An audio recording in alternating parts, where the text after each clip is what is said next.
raise your hand if you have a question, and we'll get started here with Brady Trantham.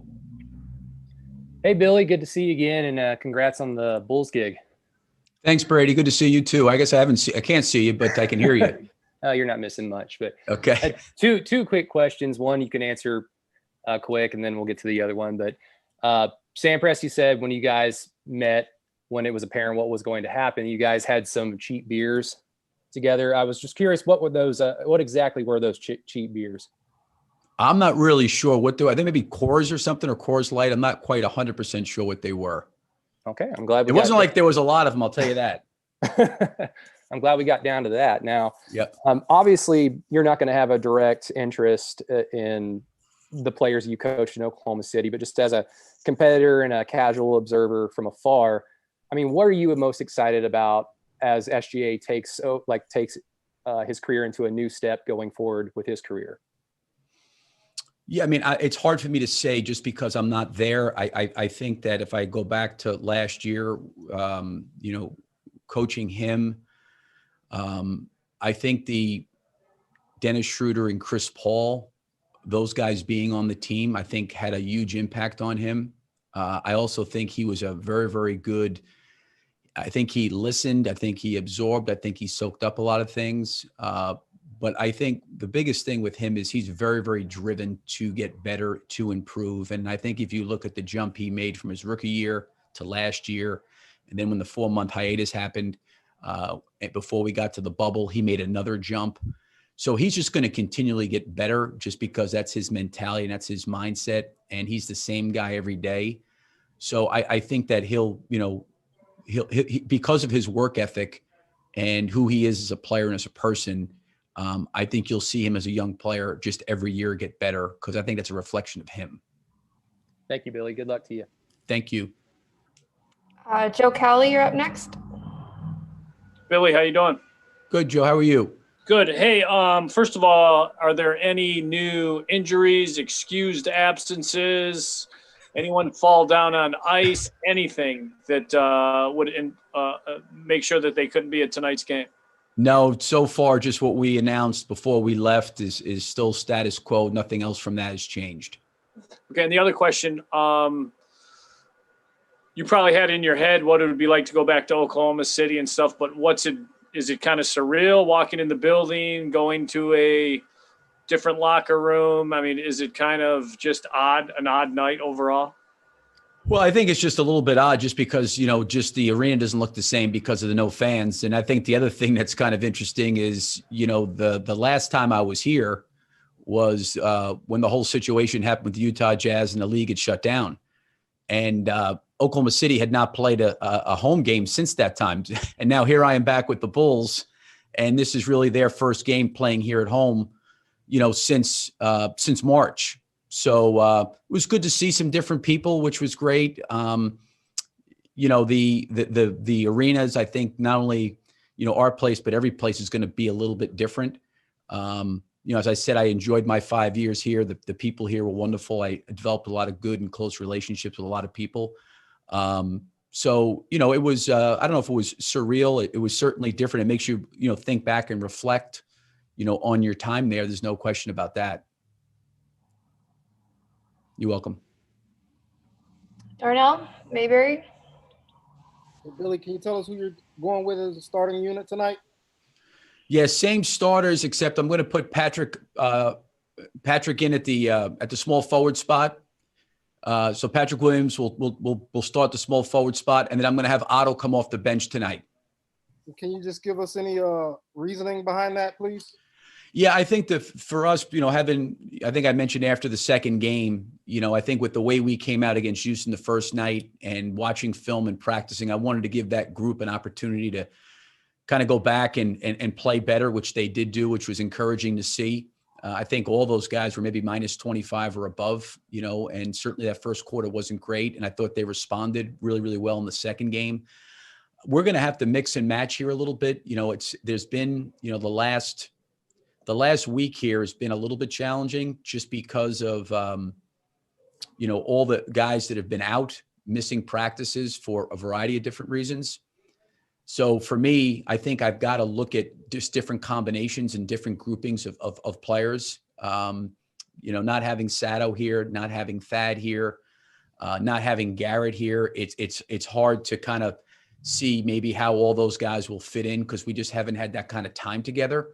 But it's just more to see like, okay, what does Patrick look like with that first group? Does Otto, give us maybe a little bit of a punch off the bench from a scoring standpoint? We're going to have to make some sacrifices all the way around as a team in terms of, how we need to play. And then also what guys' roles may be just because of the uniqueness of what we're all dealing with at this point in time.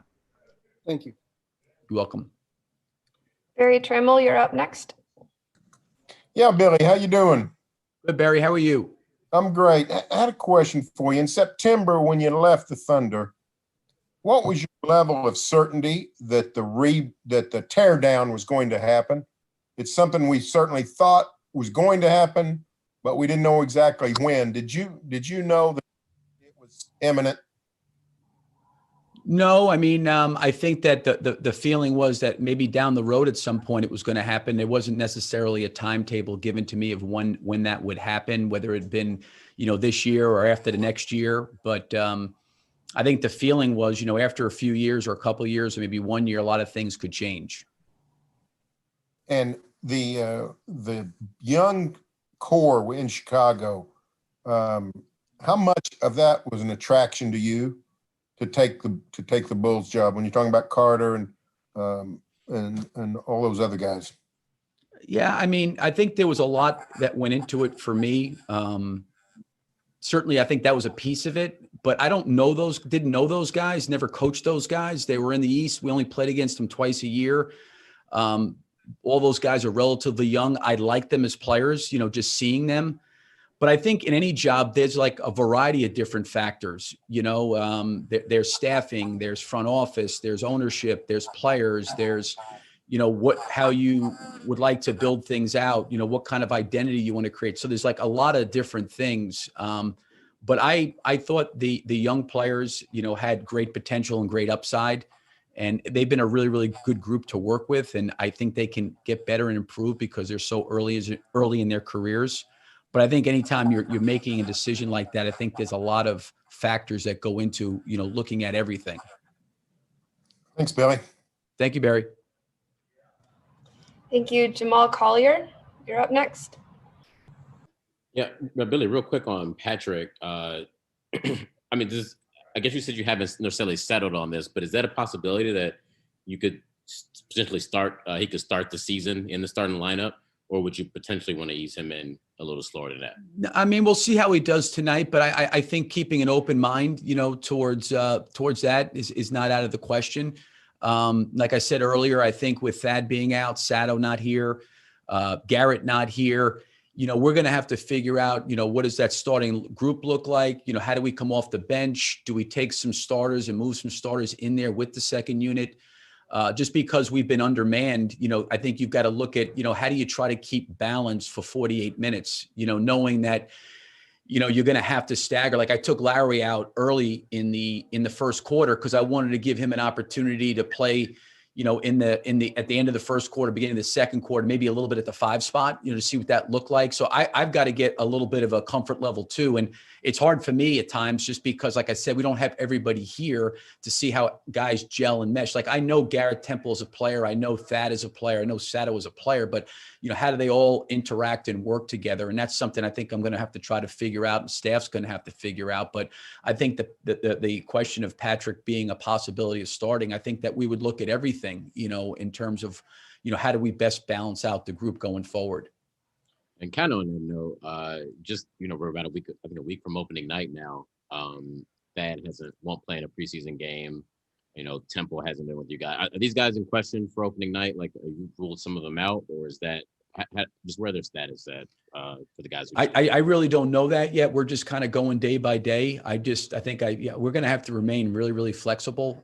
Listen, I think for any team, not just our team, but any team, you start taking good players off any team, it impacts your team. There's no question. And I think I mentioned, even the last couple of years in Chicago, with the number of injuries that they endured and what they had to deal with, it's going to impact your team. It just is. But, you've got to find, different ways to give different guys opportunity, and you have to, remain flexible. So, to your question of like, will we have a full complement of players on opening night? I don't know that.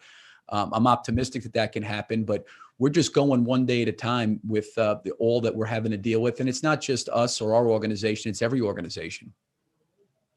Thanks. Thank you, Billy. We'll have our last question here from Nick Gallo. Hey, Billy, welcome back to OKC.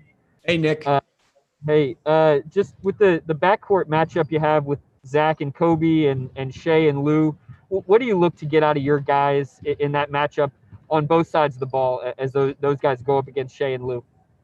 Yeah, I mean, we've done a little bit of scouting, Nick. I mean, just, the first Houston game, we really didn't do any. We did a little bit more because we had some film to look at. Obviously, OKC's played a game against San Antonio, so you can do a little bit. But we've tried to maybe stay away from the focus totally being on the opponent right now and just can we get better, from day to day, game to game on what we need to do as we get prepared to start the season. So most of the focus is, okay, here are the things that we need to do. This is what we want to see. So, to your point with the matchup in the backcourt, I've always believed this, it can't be, Zach LaVine against Shea or Kobe White against, Lou Dort. It's got to be, how do we guard collectively as a group? That's what it was. I was disappointed in the first game against Houston, the way we defended. And I thought we did a much, much better job coming back that second night. Now can we keep moving in that direction? I didn't think, we've turned the ball over quite a bit the last two games. So we've got to do a better job cleaning that up.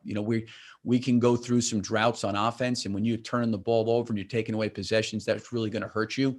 So we've got to really look at, I think playing against two good players in Shea and Lou, how can we, how do we handle those guys as a team and as a group?